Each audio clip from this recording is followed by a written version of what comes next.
化的意思啊。那后来师尊因为身体不适，他就去，这样子清楚吗？都断断续续的。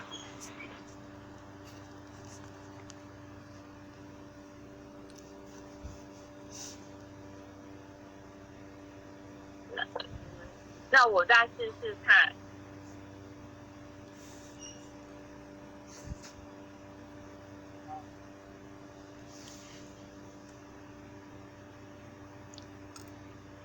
好，那天晚上啊，就是8点整的时候，师尊就归空了，就这样溘然辞世。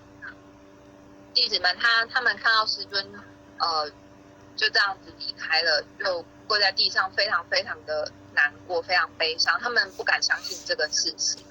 那后来他们因为当天老母有离开，老母本来跟他们说啊，师尊他病体无碍啊，没事的啦。那其实师母啊跟他是带领的众仙佛来接师尊返回离天的，所以当天老母的批训他是说师徒分离，师徒离别在中秋。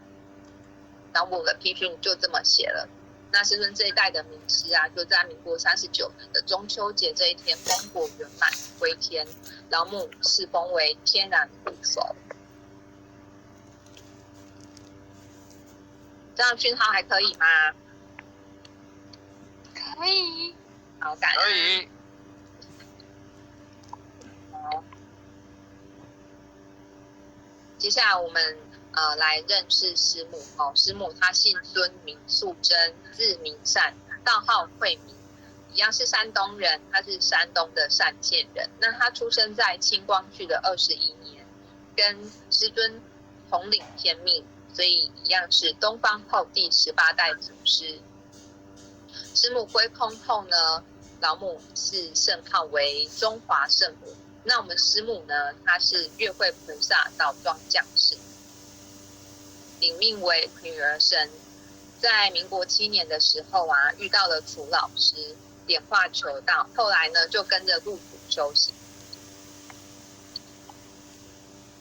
好，那从师尊36年归空之后啊，从此日月换减啊，这个天命呢就落到了师母的身上啊。师母就扛起了整个白羊的道业。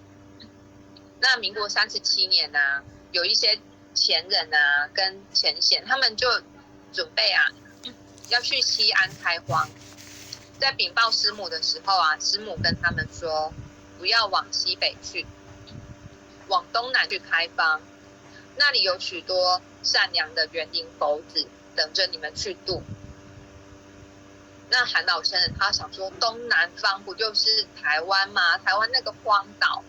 那当在场的所有人听到台湾都吓到了，因为台湾在当时在他们的印象里就是刚接受过日本的统治，那战乱之后呢，可能就是那个百废待举的地方，所以大家就认为台湾是个荒岛，就是而且又是离开那个中国这片土地，所以其实心里面是有点不愿意的。可是啊，再来呢，是台湾人，台湾当地的讲的话呢，讲的语言不是日语就是闽南语。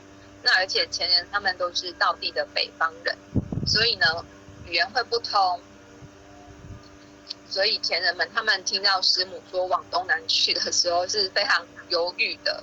但是啊，师母就为了给他们信心，就更坚定的告诉前人们说，你们往东南去会有10年的艰苦历程，会苦10年。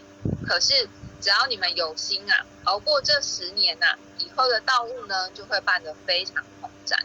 如果你们10年后没有办开的话，可以回来找师母，证明师母的天命是无效的。那凭借着师母这句话给他们的信心呢，韩老前人他们就率领着16位前贤来到了台湾。那确实一刚开始就像师母讲的，前10年遇到了很多困难啊，简直寸步难行。除了语言不通，处境很陌